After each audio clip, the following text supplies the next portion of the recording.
É um grande privilégio para mim estar aqui nesta tarde com vocês. Antes de começarmos a falar qualquer coisa, eu quero ir ao Senhor em oração. E eu vou pedir que vocês orem. Tem tanta coisa acontecendo aqui nesta tarde, há tanta coisa que vocês não entendem. Mas eu vou lhes dizer de onde eu estou vindo.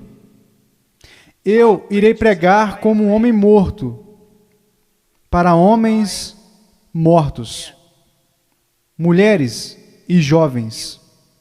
E eu irei pregar como se eu nunca mais fosse pregar de novo. E eu vou lhes dizer umas coisas que vocês irão entender errado. E eu vou lhes dizer coisas que irá deixar vocês um tanto nervosos comigo. E eu vou lhes dizer coisas que vocês irão negar. E eu irei lhes dizer coisas e vocês dirão, eu não tenho o direito de lhes dizer o que eu estou dizendo. Mas antes de você chegar a qualquer conclusão sobre o que está sendo dito aqui nesta tarde, faça a si mesmo uma pergunta. Veja, pregar uma coisa é um tanto perigosa. É perigoso para mim, porque a Bíblia diz que sobre falsos mestres virá grande condenação. Se o que eu lhes disser hoje não for verdade, eu estou encrencado e por isso tenho que fazê-lo com temor e tremor, porque eu estarei condenado diante de Deus. Mas se o que eu irei dizer a vocês hoje for verdade, então são vocês que têm motivos para temer e tremer. Porque se eu interpretar corretamente essa passagem das Escrituras que eu irei dar a vocês, será como se Deus estivesse falando por intermédio de um homem. E o problema de vocês não será comigo, será com Deus e a sua palavra. Então a única questão a ser decidida aqui, nesta tarde, é esta: é este homem à nossa frente um falso profeta? Ou será que ele está nos falando a verdade? E se ele estiver nos falando a verdade, então nada mais importa, exceto conformar as nossas vidas a esta verdade. Vamos ao Senhor em oração.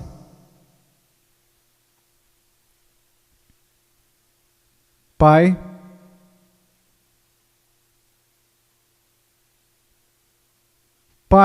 eu sou tão pequeno e tão desprezível de tantas formas. Tu sabes, Senhor, tu sabes.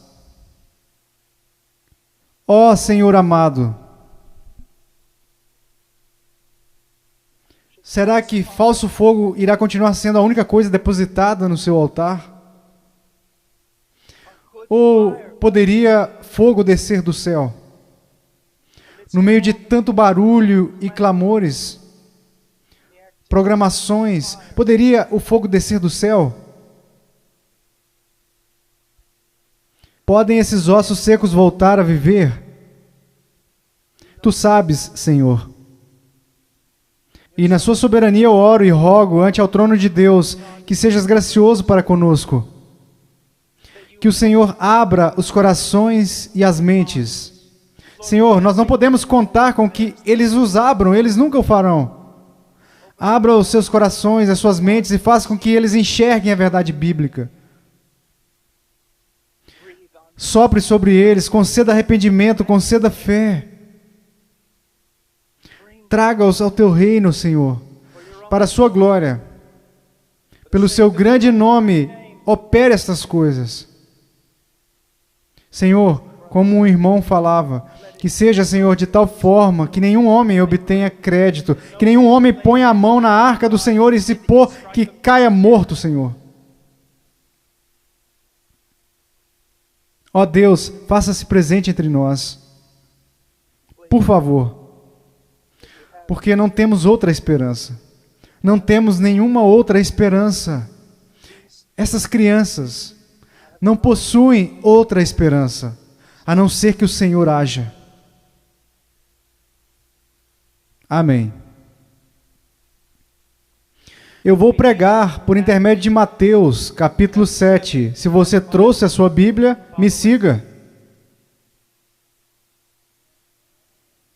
Mateus capítulo 7, versículo 13. Jesus disse: entrai pela porta estreita, larga é a porta, e espaçoso o caminho que conduz para a perdição, e são muitos os que entram por ela, porque estreita é a porta, e apertado o caminho que conduz para a vida, e são poucos os que acertam com ela. Acautelai-vos dos falsos profetas, que se vos apresentam disfarçados em ovelhas, mas por dentro são lobos roubadores. Pelos seus frutos os conhecereis. Colhem-se porventura uvas dos pinheiros ou figos dos abrolhos? Assim toda árvore boa produz bons frutos, porém a árvore má produz frutos maus. Não pode a árvore boa produzir frutos maus, nem a árvore má produzir frutos bons. Toda árvore que não produz bom fruto é cortada e lançada ao fogo. Assim, pois, pelos seus frutos os conhecereis. Nem todo o que me diz Senhor, Senhor, entrará no reino dos céus, mas aquele que faz a vontade de meu Pai que está nos céus. Muitos naquele dia hão de dizer-me: Senhor, Senhor, porventura não temos nós profetizado em Teu nome, e em Teu nome não expelimos demônios, e em Teu nome não fizemos muitos milagres? Então lhes direi explicitamente: nunca vos conheci. Apartai-vos de mim, os que praticais a iniquidade. Todo aquele, pois, que ouve essas minhas palavras e as pratica, será comparado a um homem prudente, que edificou a sua casa sobre a rocha. E caiu a chuva, transbordaram os rios, sopraram os ventos e deram com ímpeto contra aquela casa, que não caiu, porque foi edificada sobre a rocha. E todo aquele que ouve essas minhas palavras e não as pratica, será comparado a um homem insensato, que edificou a sua casa sobre a areia. E caiu a chuva, transbordaram os rios, sopraram os ventos, e deram com ímpeto contra aquela casa, e ela desabou, sendo grande a sua ruína. Eu estou aqui hoje. Eu não estou preocupado no meu coração com a autoestima de vocês. Eu não estou preocupado no meu coração se vocês irão se sentir bem consigo mesmos, se a vida está do jeito que vocês desejam, ou se a conta bancária de vocês está verde. Só tem uma coisa que me tirou o sono. Só há uma coisa que me preocupou durante toda a manhã. E é isso aqui, ó. Em 100 anos, a maioria das pessoas neste edifício possivelmente estarão no inferno. E muitos que até mesmo professam Jesus Cristo como Senhor irão passar a eternidade no inferno. E você diz: pastor, como você pode dizer uma coisa como essa? Eu posso dizer uma coisa como essa porque eu não realizo meu ministério nos Estados Unidos. Eu prego a maior parte do tempo na América do Sul, na África, no leste europeu. E eu quero que vocês saibam que quando olham para o cristianismo americano, ele é mais baseado em uma cultura sem Deus do que na palavra de Deus. E tantas pessoas são enganadas, e tantos jovens são enganados, e tantos adultos são enganados em crer que por terem feito uma oração, uma vez em suas vidas, eles irão para o céu.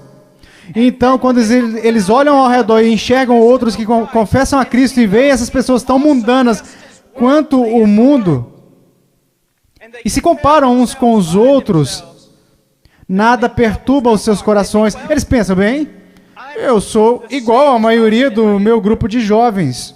Eu vejo coisas que não deveria ver na TV, eu dou risada das coisas que Deus odeia, eu uso roupas sensuais, eu falo como o mundo, eu ando como o mundo, eu amo a música do mundo, eu amo tantas essas coisas do mundo, mas graças a Deus eu sou um cristão. Porque eu sou um cristão, eu não pareço diferente da maioria das pessoas da minha igreja. Por que eu sou um cristão? Porque houve uma vez na minha vida que eu fiz uma oração e pedi para Jesus entrar no meu coração. Eu quero que vocês saibam que a maior heresia na igreja evangélica protestante americana é que se você orar e pedir para Jesus Cristo entrar no seu coração, Ele definitivamente entrará. Vocês não irão encontrar isso em nenhum lugar das Escrituras. Vocês não irão encontrar isso na história batista até 50 anos atrás. O que vocês precisam saber é que a salvação é pela fé, e somente pela fé em Jesus Cristo. E a fé somente em Jesus Cristo é precedida e seguida pelo arrependimento. Um abandono do pecado, um ódio pelas coisas que Deus odeia e um amor pelas coisas que Deus ama. Um crescimento em santidade e um desejo, não de ser como a Britney Spears, não de ser como o mundo, e não de ser como a maioria dos cristãos americanos, mas de ser como Jesus Cristo.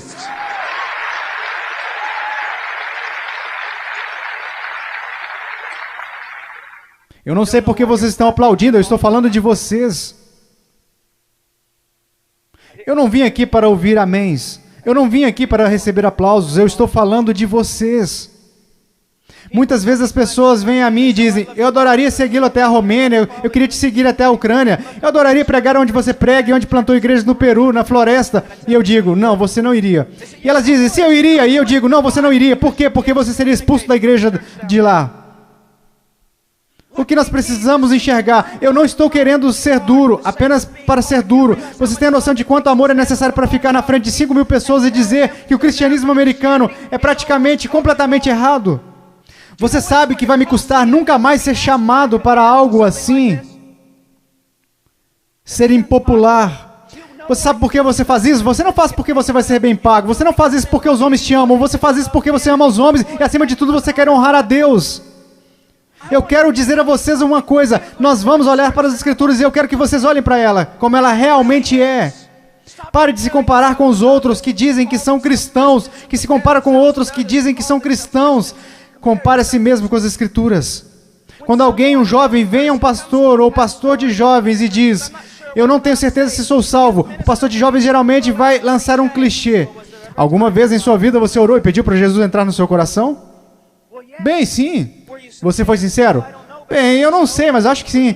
Você precisa dizer para Satanás parar de te pôr dúvidas. Você escreveu no verso da sua Bíblia, assim como o evangelista te ensinou quando você foi salvo. Você anotou a data para que qualquer dia você pudesse se lembrar, você poderia olhar para sua Bíblia. Que superstições têm invadido a nossa denominação? Você sabe o que a Bíblia fala para os cristãos fazerem? Examine-se a si mesmo. Prove a si mesmo à luz das Escrituras para saber se você está na fé. Prove a si mesmo para saber se você está na fé. Você consegue ver que se eu libertasse todo mundo aqui e mandasse vocês baterem em cada porta dessa cidade, você sabe o que descobriríamos? 99% das pessoas, pelo menos nessa cidade, acreditam que são cristãos. Se você voltar para a sua cidade e bater em cada porta, porque eu voltei quando fui salvo e bati em cada porta, e você sabe o que eu descobri? Todo mundo na minha cidade é um cristão.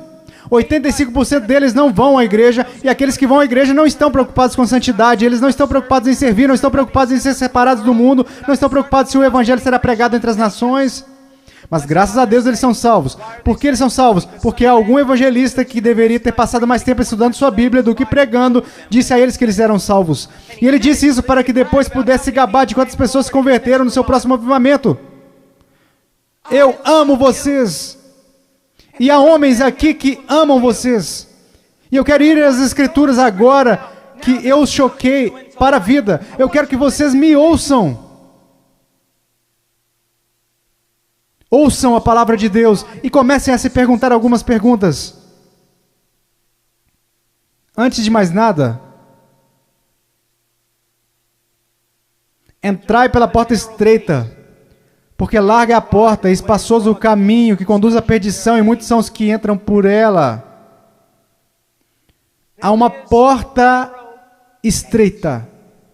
E sabe, historicamente, uma das razões pela qual eu sou um Batista do Sul é porque os Batistas do Sul sempre foram rápidos, enquanto outras denominações falharam em perceber isso. Os Batistas do Sul sempre foram rápidos em perceber que só há uma porta, só há um Deus, só há um mediador entre Deus e os homens, e seu nome é Jesus Cristo. E não é uma questão de múltipla escolha, não é como se todos os caminhos levassem a Roma. Como denominação, nós sempre ensinamos as pessoas o que Jesus ensinou às pessoas: eu sou o caminho, a verdade e a vida, e ninguém vem ao Pai senão por mim.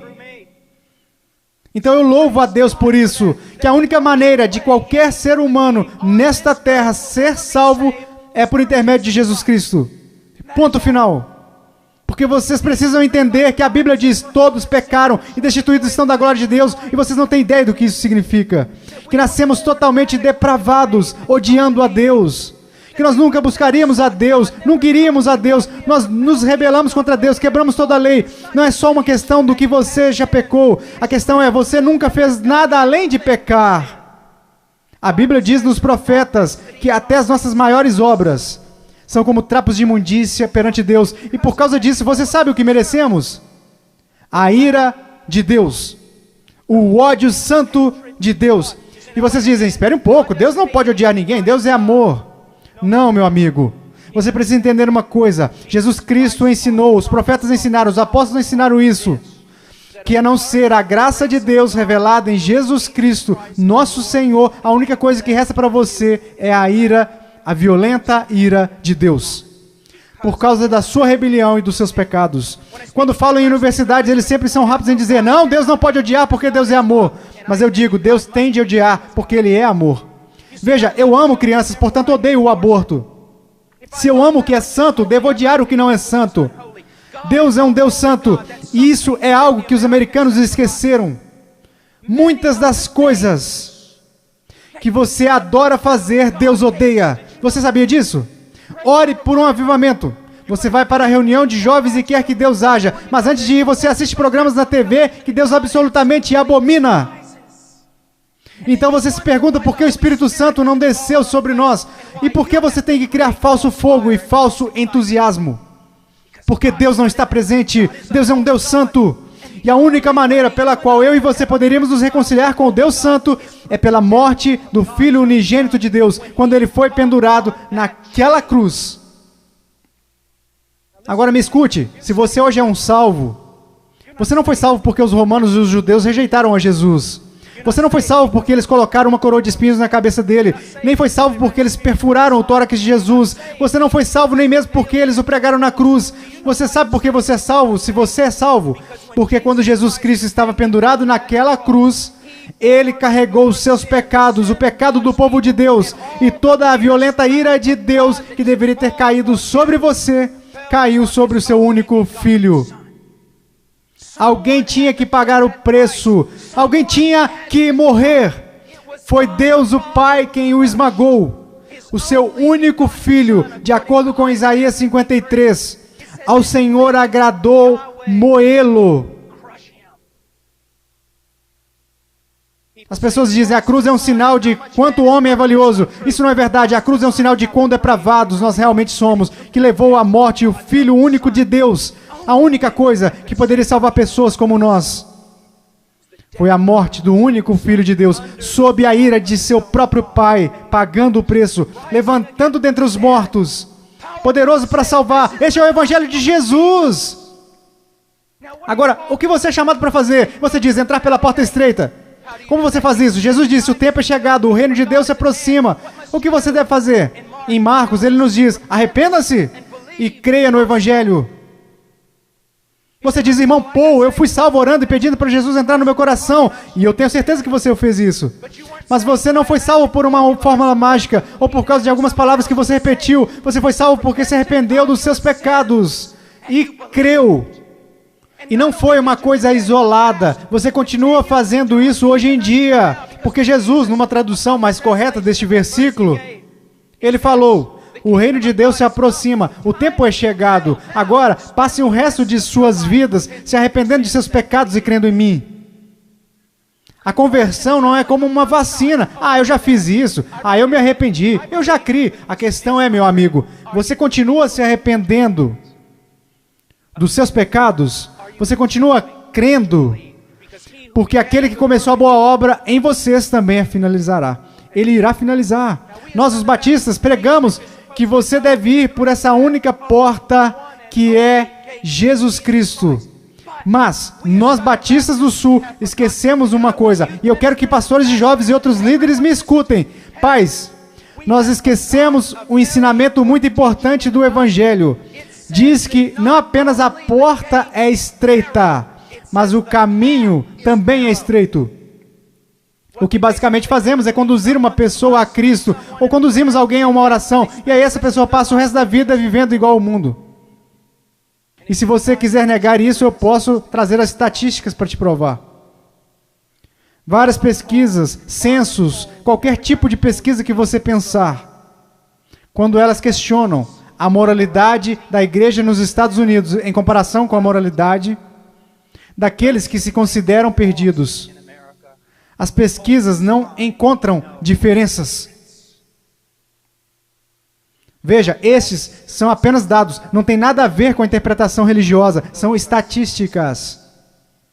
Livros e mais livros têm sido escritos incessantemente por teólogos, filósofos, sociólogos e etc. O que está acontecendo na igreja? Descobrimos que o aborto na igreja é tão prevalente quanto no mundo. O divórcio é tão prevalente, a imoralidade. Vocês sabem, assim como eu, que há jovens aqui neste momento que estão praticando imoralidade e ainda assim adorando a Deus como se nada estivesse acontecendo. Você sabe que há jovens aqui que estão usando drogas e indo para a reunião de jovens da igreja. Você sabe, vendo e fazendo coisas que não são apropriadas para cristãos. E ainda assim eles vão para a reunião de jovens convencidos de que estão satisfeitos, convencidos de que são salvos. E ninguém está falando nada a não ser isso. Eles são cristãos carnais.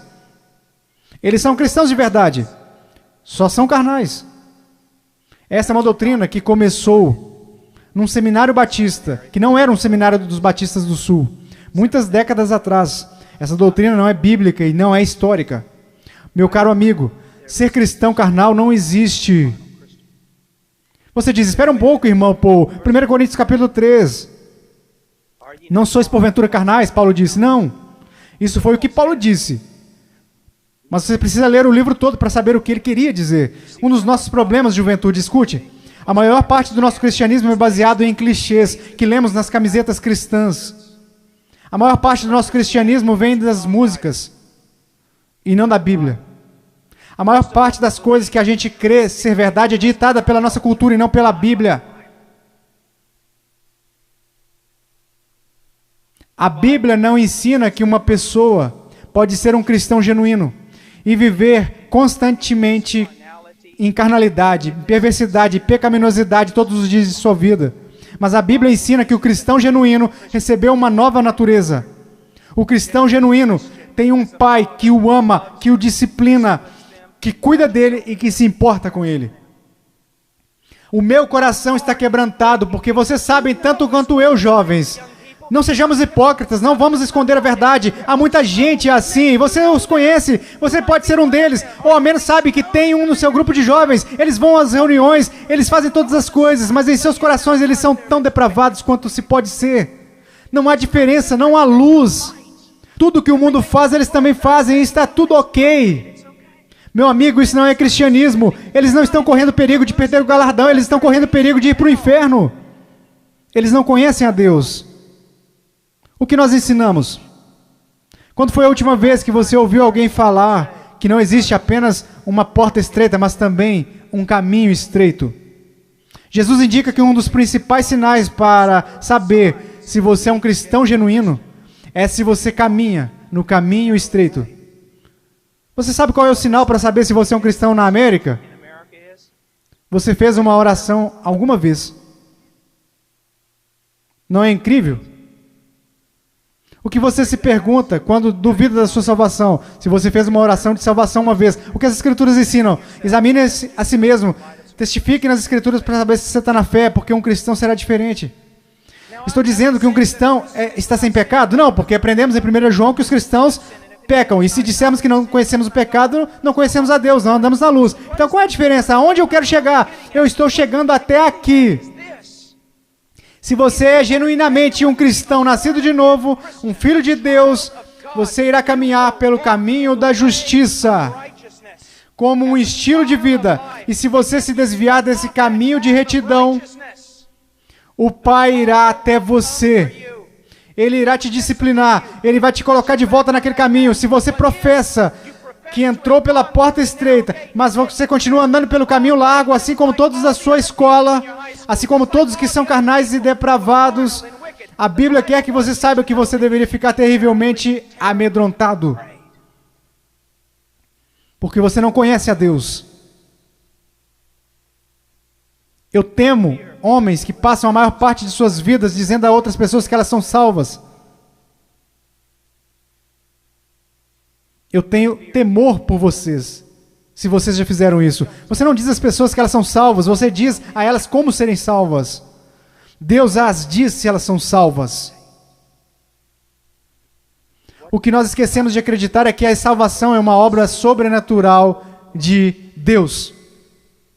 E aqueles que estão sendo genuinamente convertidos e regenerados pelo poder do Espírito Santo serão novas criaturas. A Bíblia diz, pelo que se alguém está em Cristo, nova criatura é. Então, nós encontramos aqui nas Escrituras que há uma porta estreita e um caminho estreito. Estamos caminhando para o versículo 16, quer dizer, versículo 15. Acautelai-vos, porém, dos falsos profetas que vêm até vós vestidos de ovelhas, mas interiormente são lobos. Por seus frutos os conhecereis. Uma das coisas que vocês precisam entender é isso. Uma coisa que um homem sábio me disse há muito tempo. Paul, o seu melhor amigo é aquele que te diz as maiores verdades. Nos Estados Unidos, nós nos tornamos tão cheios de não me toques que ninguém pode nos repreender. Ninguém pode nos dizer que estamos errados. E ministros, líderes também têm acreditado nessa mentira. Nós não queremos ofender. Nós queremos ser amigáveis. O que você precisa entender é que só há um amigo verdadeiro e seu nome é Deus. E se você quer ser amigo de alguém na sua igreja, você precisa ser amigo de Deus. E você precisa estar mais preocupado com a glória de Deus do que você está com as atitudes dos homens. E outra coisa que você precisa entender é que a pessoa que te ama mais é a que vai te falar as maiores verdades. Uma das grandes marcas diferenciais de um falso profeta é que ele sempre vai falar o que você quer ouvir. Ele nunca vai estragar a sua festa. Ele vai fazer você continuar batendo palmas, pulando, vai fazer você ficar atordoado, ele vai te manter entretido. E ele te apresentará um cristianismo que fará a sua igreja parecer um parque de diversões de Jesus. E irá te manter tão entretido que você nunca se preocupará com grandes assuntos como este. Deus está agindo em minha vida? Eu estou crescendo em santidade? Eu realmente nasci de novo? Me escute, se todos nessa cidade creem que são salvos, e nós sabemos que isso não é verdade, porque a Bíblia diz que poucos vão entrar, como você sabe que você é salvo? Como você realmente sabe que é um salvo? Porque alguém te disse? Porque você fez uma oração? Porque você creu? Deixe-me te perguntar, como você sabe que crê? Porque todo mundo diz que acredita. Como você sabe que você não é igual a eles? Você sabe como a Bíblia ensina que se você é salvo ou não? Você sabe como a doutrina batista, até 50 anos atrás, diria que você sabe que é um salvo? Você sabe que foi salvo porque a sua vida está num processo de transformação. E o seu estilo de vida é de alguém que caminha nos caminhos da verdade do Senhor. E quando você para de andar nos caminhos da desobediência, como todos nós fazemos, Deus vem até você e te põe de volta no caminho. Uma das maiores evidências de que você nasceu de novo é que Deus não permitirá que você fale como a sua carne quer falar. Deus não irá permitir que você se vista como o mundo sensual e a igreja sensual permitem que você se vista. Deus não irá permitir que você caminhe como o mundo, cheire como o mundo, fale como o mundo, escute as coisas que o mundo escuta. Deus irá e fará a diferença na sua vida. Diz aqui, ao continuarmos, versículo 17, então todos, quer dizer, vamos para o versículo 16, você os conhecerá pelos seus frutos. Como você reconhece o falso profeta? E uma aplicação mais ampla aqui nas Escrituras. E como você sabe que alguém é um cristão genuíno? Pelos seus frutos. Pelos seus frutos, meus amigos. Veja a sua vida. Veja o jeito que você anda. Veja o jeito que você fala. Veja para as paixões do seu coração. Por acaso Jesus está aí em algum lugar? Ou ele é só um acessório que você acrescenta em sua vida? Ou é só uma coisa que você faz nas quartas e domingos? Ele é só alguém que você aceita apenas intelectualmente, mas não de coração? Ele é um acessório ou ele é o centro da sua vida? E qual é o fruto que você está produzindo? Você parece com o mundo, age como o mundo, você experimenta as mesmas alegrias que o mundo experimenta? Você consegue amar o pecado e gostar de cometê-lo? Você consegue amar a rebeldia e gostar de ser rebelde? Então você não conhece a Deus. Você os conhecerá pelos seus frutos. Deus tem o poder para mudá-los. Imaginemos por um momento Jesus ensinando esta passagem. E você está lá ouvindo. E ele olha para você e diz: espinhos, espinhos. Você acha espinhos em figueiras? E você diz: é claro que não, Jesus.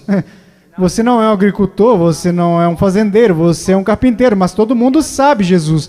Você não encontra espinhos numa figueira. Então, deixe-me fazer outra pergunta. Você encontra figos, bons frutos, em espinheiros? É claro que não, Jesus, isso é loucura. Quer dizer, você nunca vai achar espinhos numa figueira e também nunca encontrará figos num espinheiro. Jesus, se me dissessem que isso é possível, pode tomar nota. Ou essa pessoa é louca ou é uma mentirosa. Então Jesus te responde: muito bem.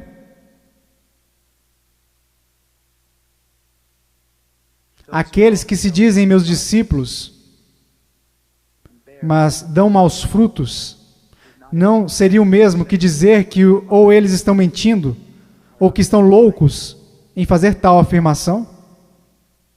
Deixe-me levar essa ideia.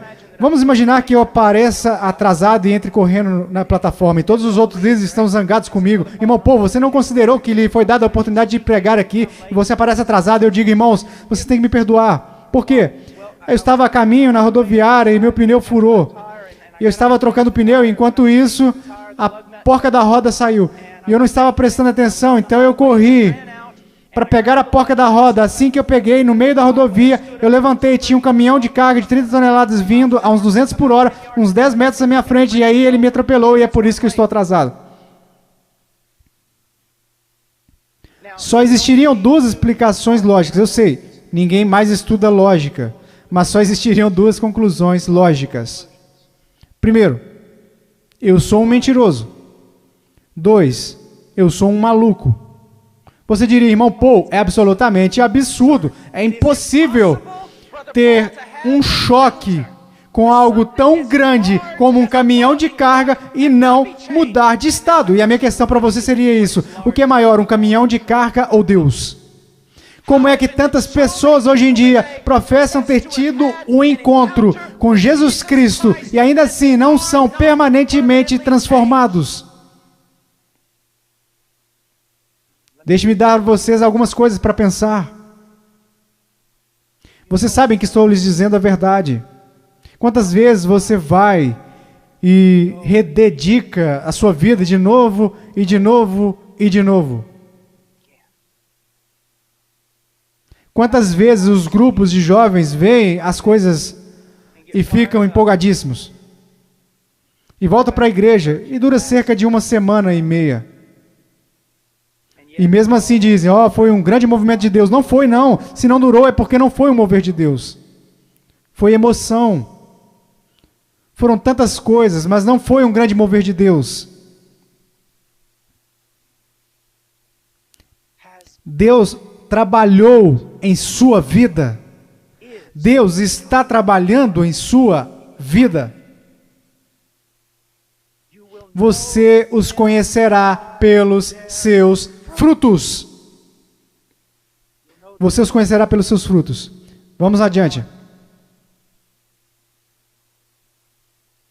Versículo 19. Toda árvore que não dá bom fruto, corta-se e lança-se no fogo. Portanto, pelos seus frutos os conhecereis. Escute isso. Você precisa entender algo acerca da literatura hebraica. Quando nós queremos dar ênfase a alguma coisa, sabe o que nós fazemos? Aumentamos o tom de voz. Se estamos escrevendo, colocamos em negrito ou em maiúsculo. Mas para o judeu era diferente. Quando ele quer enfatizar algo, ele repete e ele repete. E por isso que encontramos paralelismo hebraico no livro de Provérbios. O ímpio não viverá na terra, o ímpio será destruído. Ele está dizendo coisas, só que de um jeito diferente para dar mais ênfase. É isso que Jesus está fazendo o tempo todo aqui. Pelos seus frutos os conhecereis, pelos seus frutos os conhecereis. Vocês os conhecerão pelo caminho que eles andam. Pelos seus frutos os conhecereis. Pelos seus frutos os conhecereis. Ele diz, toda árvore que não dá bom fruto, corta-se e lança-se no fogo. Sobre o que ele está falando? Meu caro amigo, ele está falando sobre o juízo do Deus Todo-Poderoso, que um dia cairá sobre o mundo.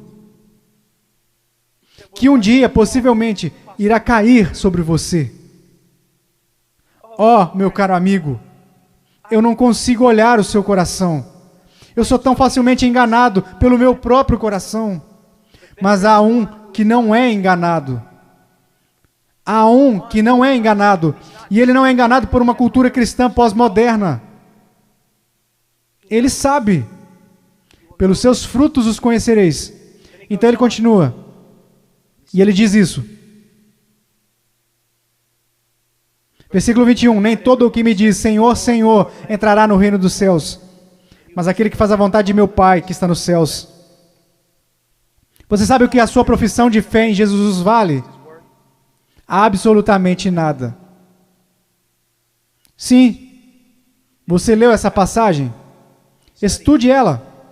Nem todo o que me diz Senhor, Senhor, nem todos que professam Senhor, Senhor, entrará no reino dos céus. Muitas pessoas dirão Senhor, Senhor, mas não entrarão no reino dos céus. Meus filhinhos, você é um deles.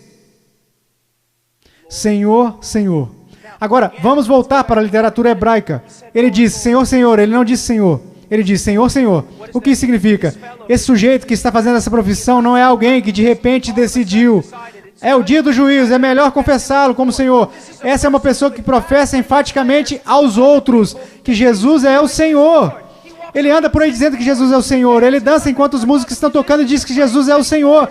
Ele canta dizendo Senhor, mas Jesus diz a ele, afasta-te de mim, eu não te conheço. Billy Graham é uma das pessoas mais amáveis e bondosas.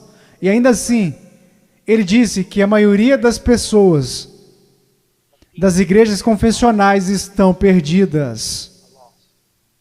Ele disse que ficaria feliz se ao menos 5% das pessoas que fizeram uma profissão de fé em suas cruzadas evangelísticas fossem de fato salvas. Quando estou na Nigéria, eu estive lá no ano passado visitando a mãe cujo filho estava em nossa igreja e que foi assassinado por muçulmanos. No norte da Nigéria, se alguém confessa a Jesus Cristo, você meio que já sabe que é verdadeiro. É real. Por quê? Porque eles podem morrer por causa dessa confissão. Mas na América, considere os custos. Pense, examine a sua vida à luz das Escrituras. Você conhece o Senhor? Você conhece o Senhor? Porque nem todo o que me diz Senhor, Senhor, entrará no reino dos céus. Mas o que ele diz aqui? Veja o que ele está dizendo. Nem todo o que me diz Senhor, Senhor, entrará no reino dos céus, mas aquele que faz a vontade de meu Pai, que está nos céus. Qual é o sinal de que alguém se tornou um cristão genuíno? Eu gostaria que nós começássemos a ensinar isso de novo. O que aconteceu com a nossa teologia, o que aconteceu com a nossa doutrina, o que aconteceu com o nosso ensino, foram jogados pela janela.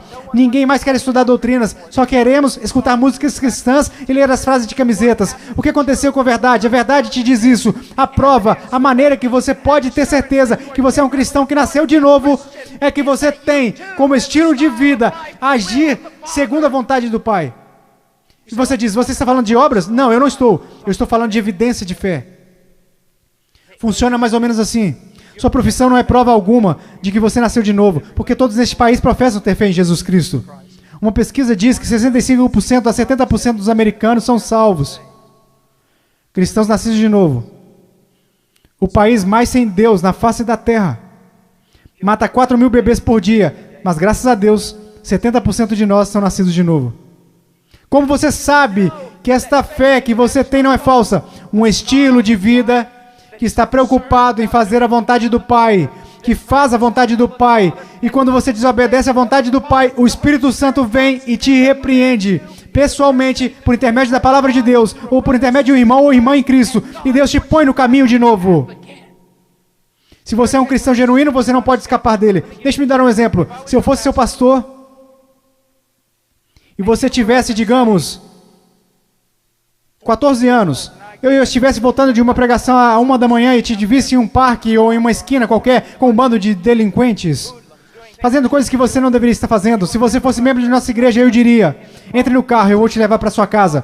Eu não ficaria bravo com você, eu ficaria bravo com seu pai. Eu diria a ele, Senhor, você é um pai negligente e irresponsável por deixar o seu filho fora de casa em tais circunstâncias. Eu quero que vocês entendam uma coisa, Deus não é um pai irresponsável ou negligente. Se você pode brincar com o pecado, se você pode amar o mundo, amar as coisas do mundo, sempre está envolvido com o mundo, fazendo as coisas do mundo. Se os seus heróis são pessoas do mundo, se você quer parecer com eles, agir como eles, se você faz as mesmas coisas que eles fazem, meu caro amigo, ouça a minha voz. Há uma grande probabilidade de você não conhecer a Deus e de não pertencer a Ele. Agora, para finalizar, versículo 22, muitos me dirão naquele dia, Senhor, Senhor, não profetizamos nós em Teu nome? E em Teu nome não expulsamos demônios? E em Teu nome não fizemos muitas maravilhas? Então lhes direi abertamente, nunca vos conheci. Você diz, a coisa mais importante na face da terra é conhecer a Jesus Cristo. E isso não é verdade. A coisa mais importante na face da terra é que Jesus Cristo te conheça. Eu não entraria na Casa Branca amanhã só porque eu fui até o portão e disse que eu conheço o presidente. Mas eles me deixarão entrar se o presidente falar, eu conheço o Paul Washer. Você pode professar conhecer Jesus, mas a minha pergunta para você é, você conhece Jesus? Jesus te conhece? E veja como ele descreve o homem perdido aqui. Ele diz, apartai-vos de mim, vós que praticais a iniquidade. Em grego, anomia. Uma partícula negativa. A, não, sem. A palavra nomos, lei, não lei, sem lei. E é isso que significa. Deixe-me dar a vocês uma tradução. Apartai-vos de mim. Me escute. Se eu pudesse sair daqui e te abraçar falando isso, eu fazia isso. Me escute!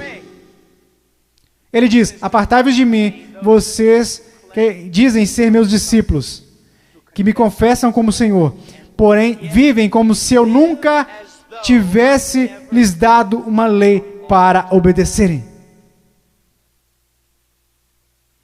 Eu acabo de descrever a grande maioria dos cristãos da América. Se alguém começa a falar de lei, se alguém começa a falar de princípios bíblicos sobre o que devemos fazer e o que não devemos fazer, como devemos viver e como não devemos viver, todos começam a exclamar, legalista, legalista. Mas Jesus disse, apartai-vos de mim, vocês que viveram, me chamaram de Senhor, contudo viveram como se eu nunca tivesse lhes dado uma lei para seguirem. Na cristandade americana diz assim, passe pela porta, louvado a Deus, viva como o resto do mundo. Tudo bem, você só é um cristão carnal e talvez você volte um dia. Você sabe o que acontece por causa do nosso péssimo evangelismo? Nós temos zilhões de crianças salvas, entre aspas, nas escolas dominicais, e quando fazem 15 anos eles vão para o mundo e a maioria deles vivem como demônios. E quando estão por volta de 30 anos eles voltam e rededicam as suas vidas. Talvez eles tenham acabado de ser salvos. Porque, amigos, é mais do que você contar a alguém que você é salvo, porque sabe que Jesus é Senhor. Satanás sabe que Jesus é Senhor. A sua vida está em processo de mudança. Então ele começa a falar sobre duas pessoas, duas fundações. Você sabe o que é essa passagem na interpretação contemporânea? É importante estudar teologia, é importante estudar história. A interpretação atual dessa passagem sobre a rocha e a areia é basicamente isso. Se você é cristão, você precisa construir vida sobre a rocha. Porque se você construir a sua vida sobre a areia, você será um cristão infeliz e sua vida não dará certo. Isso não é o que Jesus está ensinando. E a história me apoia nisso. Quase nunca foi interpretada dessa forma. Você sabe qual é a interpretação? É assim. Há dois caminhos. Há o caminho estreito e o caminho largo. Em qual você está? Há dois tipos de árvores. Tem a árvore que dá bons frutos e que vai para o céu. Tem a árvore má, e você sabe que é má porque dá maus frutos e vai para o inferno. Será cortada e lançada para o inferno. Há aqueles que professam Jesus como Senhor e fazem a vontade do Pai que está no céu. E há aqueles que professam Jesus como Senhor e que não fazem a vontade do Pai que está no céu. E eles irão para o inferno. Não por falta de obras, mas por causa de uma falta de fé demonstrada pelo fato de que eles não tinham obras. E ele continua. Não são dois cristãos construindo suas casas em duas fundações diferentes. Não, esses novamente são um homem salvo e um homem perdido. O homem perdido ouve a palavra de Deus ser pregada, mas não prepara a fundação. Você não consegue ver na vida dele como a palavra de Deus está formando e construindo e sustentando a sua vida. A sua vida não está... Quantas pessoas da Convenção dos Batistas do Sul, apesar dos nossos números, apesar de tudo o que dizemos, se nós simplesmente comparássemos as pessoas a essa passagem e disséssemos, você está construindo o seu casamento de acordo com a palavra de Deus, você está educando seus filhos de acordo com a palavra de Deus, você está administrando suas finanças de acordo com a palavra de Deus, você tem vivido separando-se das coisas deste mundo de acordo com a palavra de Deus, quantos estariam aptos a responder positivamente? Não, nada disso. Eu professo Jesus, Ele é o meu Salvador. O meu professor de escola dominical me falou, eu sei, assim como Leonardo Ravenhill, um conhecido meu, que antes de falecer costumava dizer, Eu preguei uma só vez em várias igrejas batistas. Eu prego em muitos lugares como esse, somente uma vez. Eu poderia vir aqui hoje com um vocabulário que iria impressionar todos vocês e pregar para vocês sobre coisas que fariam vocês saírem flutuando deste auditório. Eu poderia contar a vocês histórias que fariam vocês rirem, histórias sobre cachorros e vovós que fariam vocês chorarem, mas eu os amo demais para fazer isso. Eu sei, porque a palavra de Deus é verdade, que há pessoas que acreditam ser salvas, mas não são. Não são. Eu sei que há alguns de vocês que olham ao redor e pensam, ora, eu sou salvo, quer dizer, eu pareço com todo mundo do meu grupo, o que faz você pensar que o seu grupo é salvo?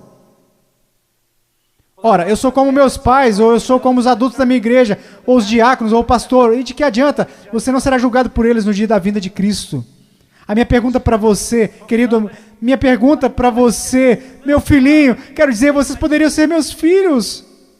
E eu oro para que um dia, quando o meu filho crescer, que haja um pregador que fique diante dele e diga, basta, vamos focar o que a palavra de Deus diz. Como a sua vida se apresentará diante do fogo ardente, que é a santidade de Deus no dia final.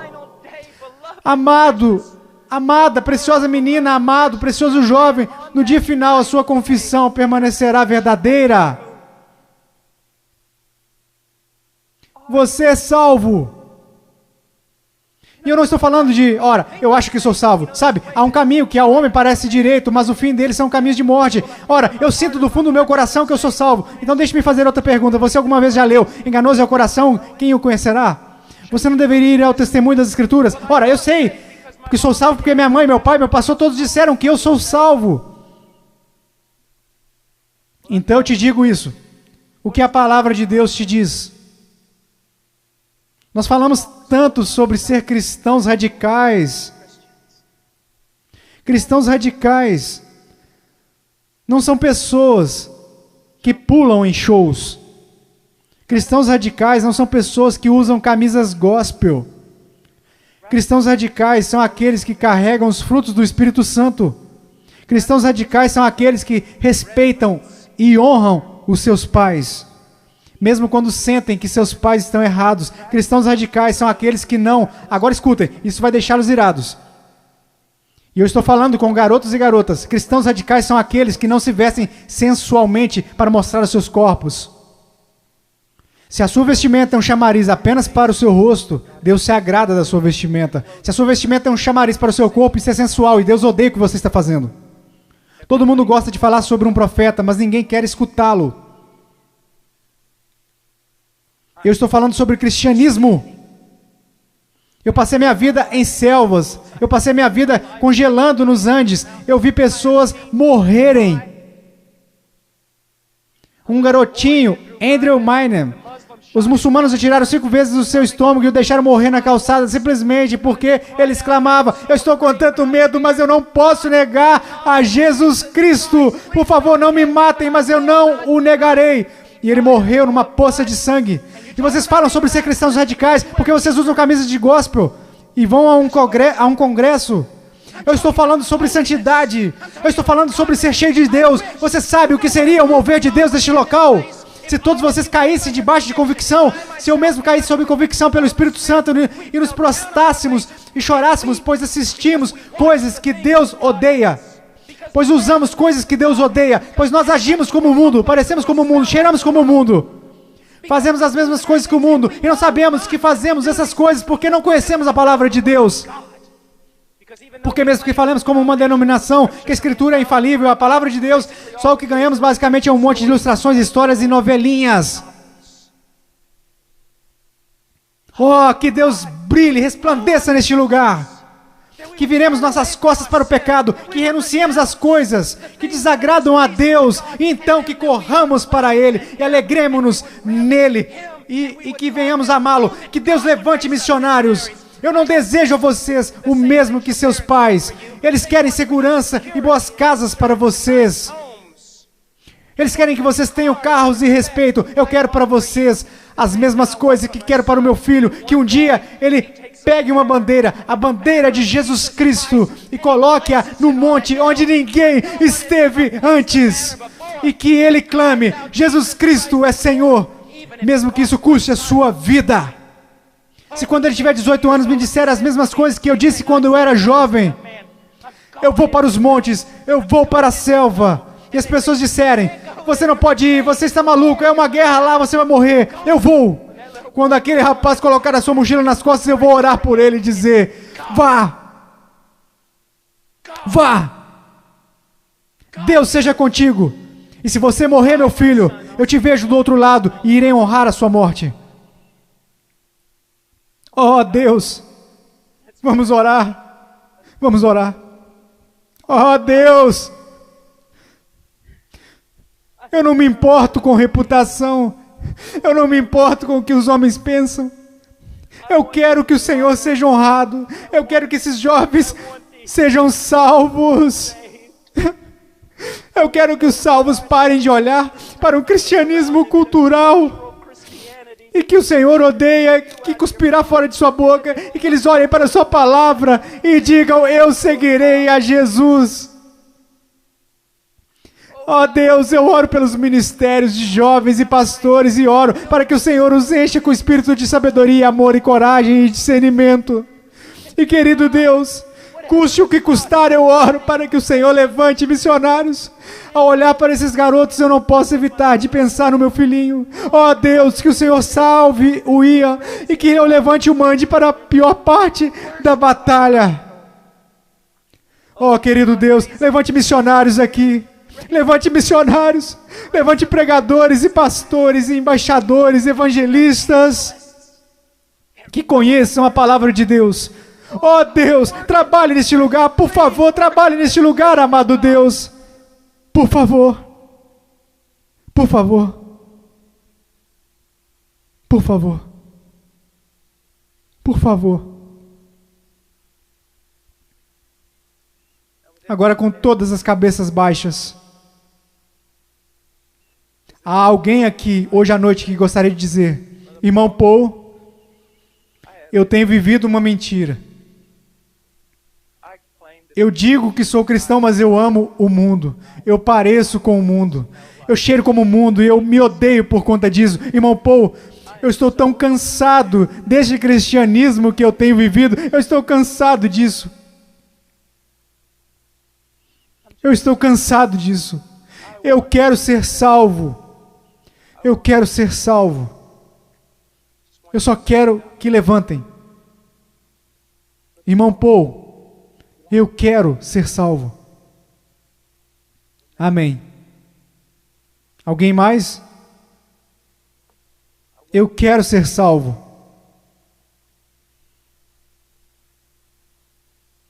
Amém. Amém. Em momentos teremos um apelo, e vocês que levantaram, eu vou descer aqui e quero que vocês se encontrem comigo. Eu quero falar com vocês.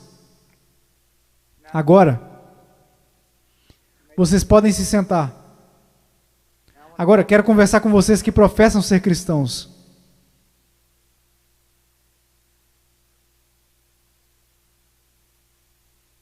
A sua vida honra a Jesus Cristo? Você está olhando em sua palavra para descobrir como deve viver? Eu oro de todo o coração. A única coisa que irá salvar a igreja na América, só há duas possibilidades. Uma é uma reforma total em nossas pregações e de nosso estudo da palavra de Deus. E a outra é uma perseguição feroz e horripilante. E essa é a única coisa que irá salvar a igreja na América. Ó, eu oro. Oro para que vocês retornem à palavra. Eu oro. Ouçam-me, jovens. Vocês precisam dizer: ok, como eu devo proceder perante meus pais? Vá à palavra, descubra, obedeça. Como devo me vestir? Vá à palavra, descubra, obedeça. Como devo falar? O que devo escutar? Ponha cada pensamento, palavra e ato em sujeição a Jesus Cristo. Agora, eu não vou pedir para que você levante, porque eu estou tão cansado de pessoas virem à frente e assumirem compromissos, e esses compromissos durarem apenas 2 minutos. Eu não estou aqui para poder escrever na minha revista que zilhões de vocês vieram à frente. Eu quero que você vá para casa e viva para Jesus Cristo com todo o seu coração. Mas se você precisa de aconselhamento, você dirá, irmão Paul, eu quero viver para Jesus Cristo, mas eu não sei como.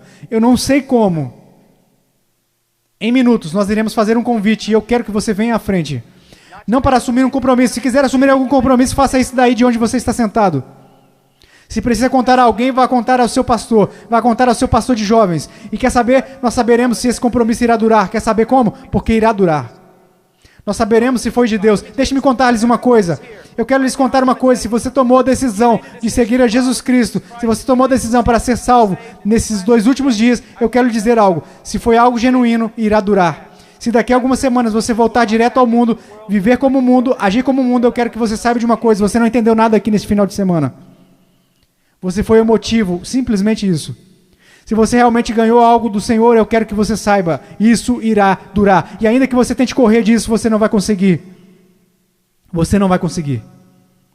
Eu amo tanto vocês. E peço que todos fiquem de pé.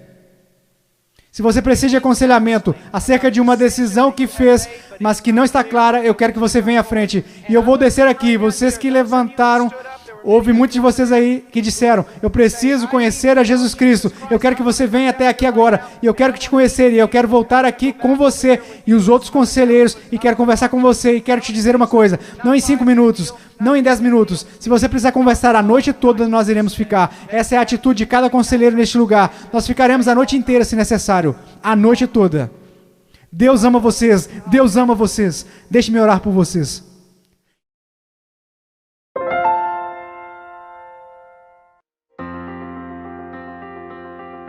Please visit our website at heartcrymissionary.com.